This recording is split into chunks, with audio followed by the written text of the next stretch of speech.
it's really kind of groovy and cool because there's so much newfangled technology coming in, and we've talked about not just with AI, but a whole bunch of other stuff in regards to using psychological profiles, using the newfangled technology. You're not going to lose your job to AI. You're going to lose your job to somebody who knows how to use AI. You're not going to lose your job to the data. You're going to lose your job to somebody who knows how to use the data. You're not going to lose your job to some computer program writing the best resume. You're going to lose your job to somebody who knows how to use that computer program to write the best resume. TJ Graff, by the way, is somebody that Dave Nemo has known for a long time. I just got a chance a couple of days ago to have a conversation with him.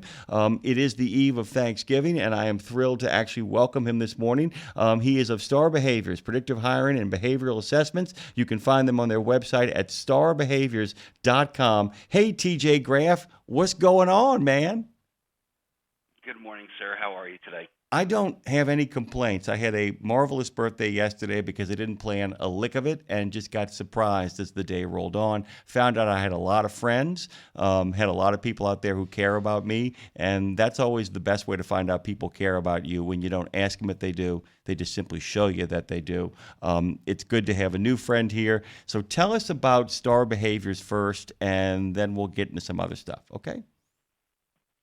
Star Behaviors is a predictive hiring solution and platform in which we've been able to develop specific job-related behavioral assessments designed specifically for the trucking industry. Our primary focus is in regards to truck drivers. And I recall a number of years ago, there was a trucking conference, and there was an individual, and he was up on the stage, and he said, folks, he says, we're talking about driver retention and driver recruiting. He says, and driver turnover. He says, folks, what we're doing ain't working. Because if it was working, we wouldn't be sitting here talking about it. And that's exactly the problem that Star Behaviors has focused on in regards to addressing the driver turnover and driver retention issues. And we've been able to identify and help identify as the first step in the driver recruiting process those drivers that have the qualities, the core values, and behaviors that it takes to be a top-performing truck driver. Talk to me, by the way, and Lindsay, who co-hosts the show with me every day, starting at 9. We love a good origin story because it really puts both the eureka moment, the propulsive drive moment, and also the human face on what often can be a lot of successful things, a lot of groovy stuff. How did you kind of arrive here, TJ? What was the impetus where you kind of went, wait a minute, if I apply these principles to this sector, this is how this can take off? Sure. That's a great question. It starts all the way back in 1992 when I was at a crossroads in my career. I had been in sales and management for 11 years. And 1991 and 1992, we had a recession. And what was I going to do? So I decided that truck driving was something that I wanted to do. And my career started in 1992 as a driver. And I actually drove for 22 years over the road. I had the wonderful opportunity to be able to work in Iraq and Afghanistan as a civilian contractor, as a heavy truck driver running supply missions for the military, and had a very successful career working both for U.S. Express and Martin Transport. And in fact, in 2001, I was blessed with the award of being Fleet Driver of the Year in 2001 for Martin Transport. And I was part of the recruiting team, a wide variety of things within my trucking industry, and very successful. And then in 2014, I became actively involved on LinkedIn and some of the other social medias, and this issue regarding driver retention and driver turnover popped up. And I was introduced to the concept of predictive hiring and the use of behavioral assessments. And once I was introduced to it, the light bulb turned on for me and said, it all makes sense. And so from that point forward, it has truly been an enlightening moment and a quest to help the trucking industry solve that problem. And that's also the kind of thing because that core value is often people don't understand that in regards to putting together a business is that you can have all the technology you want and you can have all the modeling you want and you can even have a good revenue idea, a good revenue stream idea. If it isn't driven by people don't understand when they hear the idea core mission, manifesto, all of that stuff. It's not just a buzz. It's not just what I call bureaucratic speakinese. The thing you have to check off the box.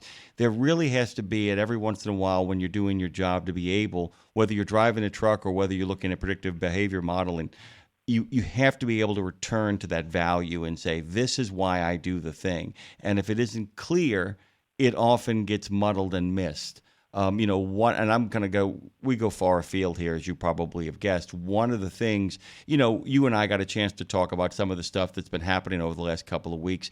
And I used to work in academia, and the running joke was the reason why it's so vicious, TJ, is because the stakes are so low. And what occurred to me during all of this stuff is the stakes are incredibly high because we're talking about the men and women who deliver goods and services across the country that actually keep the country working. They're working. It keeps it flowing. It's the sewing that holds together the fabric of the country that we live in, and to a large degree, it holds together based on the people that we hire. Because there's always people looking for jobs, but a lot of them aren't right to be behind the wheel. And you actually, at the center of all of this, is being able to identify qualified drivers. Because if we don't identify them, it means that things aren't working the way they should, and they are the needle that hangs onto the thread that sews all this together. Can you kind of talk about, now that you kind of know how the program works, you've got your model figured out, you've got your mission figured out, how does that come together in identifying qualified drivers? And it actually goes a little bit further. We go beyond identifying qualified drivers and actually identify quality qualified drivers. And probably the best analogy that I can use, and folks are familiar, and we're in the midst of the NFL's football season now, is that through star behaviors, we're able to identify drivers that are more like Tom Brady and less like Johnny Manziel. Both of those individuals can play football. They can run, they can jump, they can throw the passes, they can do everything that it takes to be an NFL quarterback. But one player you won on your team 2 weeks ago, and the other player, well, unfortunately, you probably wouldn't even let him babysit your dog. And it's the same thing in trucking. There are drivers that can drive the wheels off of a truck. But unfortunately, it takes more than that to be a professional driver. We have that saying of, anyone can be a father, but it takes someone special to be a dad. And it's the same thing. Anyone can learn how to drive a truck. Shoot, I'm the perfect example of that. When I first started truck driving, I couldn't even spell truck driver. And I had a wonderful career now in 33 years within the industry. I knew virtually nothing about the trucking industry, and it has rewarded me extremely well. So what we were able to do is, through a very brief 8-minute behavioral assessment, and it's not a psychological test, it's not a personality profile, it's not a skills test, it's based on behaviors, is be able to identify those individuals, exactly as I've said before, that have the qualities, the core values, and behaviors that are indicative and inherent of drivers that are successful in the trucking industry, and even more so, have extreme job satisfaction. If you're not happy doing your job, you're not going to stick with it. And that's part of what has really driven the driver turnover and the lack of retention within the industry, is that we have people coming all the way into truck driving school, spending their blood, sweat, and tears going through school, spending money, or even worse, the American taxpayer helping to fund their training program, when they're not really suited to be a truck driver. They're wonderful people, but they may be well suited to do something other than trucking. And once they come into trucking, they get their CDL, they're happy, everything's ready to go, and they join a trucking company, and 90 days later, they're not even in the industry anymore. So very basically, we have to start from all the way back at the truck driving schools to ensure that the individuals coming into the industry are extremely likely to stay. Who would have thought in 1985, 86, that in 1992 I would be a truck driver? But it took maturity. It took a number of years, me going through a number of other jobs in my careers in sales and so forth, to truly find my true. And I think the word that that we're all searching for is finding individuals that have a passion for the industry and have a passion for being a driver. This is a question that I've wrestled with a lot because you made a really great analogy between Tom Brady and Johnny Manziel. One of the things that I've always he is one of those great what ifs in many ways, because there are people who say, with predictive behavior and all that, he was doomed from the moment he started. I was kind of curious, given the models you have, because the one thing Manziel did have is he loved the game. You could see him at Texas A&M in particular. He had a deep love of the game. He had other kind of demons too. And in many ways, he reminds me of a football version of Amy Winehouse, the incredibly gifted singer who just could not stay on the rails, who had too many people around her and too many enablers and all that. Do you think it's possible to find people who have incredible skills, incredible abilities, and to stop Manziel before he becomes Manziel, and to maybe get him down a path where he becomes Brady? Or do you feel like there's a point of no return, that somebody becomes Mr. Wonderful at 15, and to that there is no end? Because, we've been very blessed. I'm using the football analogy because it's such a good one. We got blessed down here to have the biggest chip on his shoulder because of a bad shoulder guy that ever showed up in the city of New Orleans, in Drew Brees. And by the way, we know this man, and to literally be able to say, I am going to course correct. Is it possible to catch that? Because I'm wondering if that would have an impact on retention, if not just making sure that Brady sticks around, because Brady's going to stick around. He doesn't get insulted by the 6th-round draft pick. He goes out there and just kicks the living hell out of everybody and proves people wrong. How do we make sure that everybody who has gifts is able to get in here? Or is that something that we have to leave up to better parenting, better networks? Is there any way to catch that? And actually, because that's the magic word of culture too, how do we infuse our cultural values into people who have the gifts but don't have the discipline? It's able to correct itself on the long term. But on the short term, when we say 3 to 5 years, it's extremely difficult to change behaviors. We look at the prison system, and the recidivism rate within convicts that served only 3 to 5 years is extremely high. Yet the individuals that have served 20 years, that recidivism rate is very, very low. They had an opportunity to change their behaviors. Johnny Manziel, a great individual. In fact, I had an opportunity to meet him twice when I was living in Cabo San Lucas, Mexico. And Johnny had several chances. He had the NFL. He then partied down in Cabo for 2 years. In the Netflix documentary, admitted that he spent over $6 million in 2 years partying. My gosh, people would give a lifetime just to have $1 million, let alone $6 million. I'll take 10% of that right now and call it a day. I promise you. Exactly. Absolutely. Had an opportunity with the Canadian Football League. And after 1 year, the Canadian Football League said, don't come back. Then he had an opportunity with that Southern League, the Spring League, that folded up. And I think they played about 6 games before the season folded. And if you watched that game, he was ratchet jawing on the field with the refs, instead of just keeping his head down and staying focused. So unfortunately, attempting to change behaviors is extremely difficult. It can happen, but unless it's like in the Marine mindset, where you don't sneeze unless your drill sergeant says it's okay, that's not trucking. And so unfortunately, businesses in today's world, in all the wide variety of businesses in the United States and throughout the world, the world is too fast and evolving too quickly to be babysitting people. So yes, we can invest in people, absolutely need to invest in people in their career growth and everything else.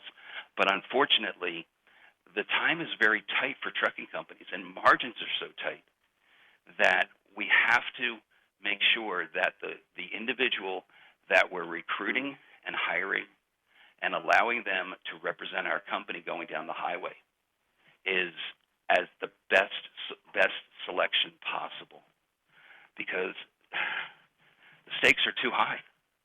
Stakes are too high in nuclear verdicts. The stakes are too high in dwindling margins for the trucking companies. The stakes are too high for the motoring public. So we have to make sure, and unfortunately, as we said in the beginning of the show, that what we've been doing ain't working. We've been doing it for 25 years, and we've had 75 to 125% driver turnover rates. So do we double down and just continue doing what we're doing, or do we think outside the box, use proven analytical basis, use a model that has proven itself now over the last several years, predictively, and have incredible success stories within the industry already in a 3-year period? Or do we just continue going down the path we're going and just keep churning drivers through and continue to say that there's a driver shortage when there's really not a driver shortage? It's a retention issue. Yeah, by the way, Companies... You'll get no pushback. You'll get no pushback on that from us, that particular take. And one final thing about the NFL and also the supply chain. It's a good point. The NFL is interested in wins. It's not a rehabilitation project, nor is the supply chain for the American people. And that's such a good point, too. This is not saying there can't be acts of grace. This is not saying that people can't get second chances. As a matter of fact, you guys are set up to give people real second chances and real accountability. But it is a good point that it's like the supply chain cannot be principally designed for reclamation projects. That's a passion project on the side. It can't be when people got to get medication, when people got to get hospital supplies, when people have to have first responders in the game with nuclear verdicts lurking. It's just sorry, but that is a different profession. That is not what we're here for. And we all have a deep compassion for people, but it's a well-made point. And this kind of, let me ask you a question in regards to turnover as well. I have this suspicion that a great deal of the turnover is a toxic workplace often tells people who are not toxic, maybe it's time to check out and go someplace else. I've always had that feeling that we've lost a lot of good drivers who we will never know about because he or she walked in and said, you know what, I can drive for somebody else in some other environment that doesn't involve this environment and go on. But what's the real cause as far as you're concerned about the turnover that's happening? No, you're spot on in exactly saying that. There are really, really good companies out there. And then, unfortunately, there are companies that may not be the best of the industry. And they have practices and corporate culture that does not place the driver as one of the premier players, does not place safety as first, second, third, fourth, and there ain't no fifth. So, in order to keep 4- and 5-star drivers, you have to be in 4- or 5-star company. You have to have that culture of, and drivers are real easy in reference to driver retention. They'll tell you, here are the things that you need in reference that a carrier needs to offer. You need to have competitive pay, competitive home time, competitive equipment, and competitive benefits. And then the 3 pillars of that corporate culture are: don't mess with the driver's money, don't mess with the driver's home time, and don't ever, ever lie to a driver. You may be able to get away with one lie to the driver, but a 4- or 5-star driver, that second time, he's looking, and that third time, he's already out the door. So it's real easy, but it's difficult at the same time, because we have a tendency, unfortunately, within the industry, that stuff rolls downhill. It's always the driver's fault. And that's why part of this in regards to the behavioral analysis and finding those drivers is accountability. I've worked with 2 clients in the last year, and they said, my gosh, these drivers are incredible because they have accountability. If they screw up, they say, yeah, I screwed up. We all make mistakes. We're humans, okay? And we learn from our mistakes. But unfortunately, stuff rolls downhill. It's always the driver's fault. Operations doesn't take accountability. It may have been, or safety doesn't take the ability, or maintenance doesn't take the accountability, and it rolls downhill. But the biggest thing to remember and to recall, and I drove for 22 years, is that the drivers are in control of the vehicle. They are the ones that say, will this truck go down the road or not? So especially coming into the winter season, we tell our drivers, and I'm working with a small company right now out of Minnesota, we remind our drivers that they are the eyes and the ears on the highway, that if the road conditions have deteriorated where they don't feel safe, they simply call into operations, send a message into operations, and let them know. And it's so critical for drivers to focus on that, to focus on accountability, to focus on safety, honesty, customer service, and teamwork. And that's really how we build world-class carriers, and then also have leadership and ownership and management turning around and embracing those same qualities. Yeah, I mean, you know, they always say that the best form of evangelization is evangelization by example. People often forget that you can preach all you want from the pulpit, but if your parishioners see you actually living the values by which you espouse, it's amazing how many people keep showing back up to keep getting the good word, because they think that the good word actually infuses you and is informing your every action. TJ, we're out of time. You are welcome back. We got a lot of good stuff to talk about, a lot of stuff we haven't even come close to unpacking. We like the long form here, my friend, and promise me you'll have the best of Thanksgivings. We'll talk soon, but promise me you'll have the best of Thanksgiving. I'll give you the final word before we get out of here. You'll hear the music start as you talk, but I thought I'd give you a chance to talk to our friends out there who are listening right now. I just wanted to thank you and the entire Radio Nemo team for this opportunity to be able to share my thoughts and the vision of predictive hiring and STAR behaviors.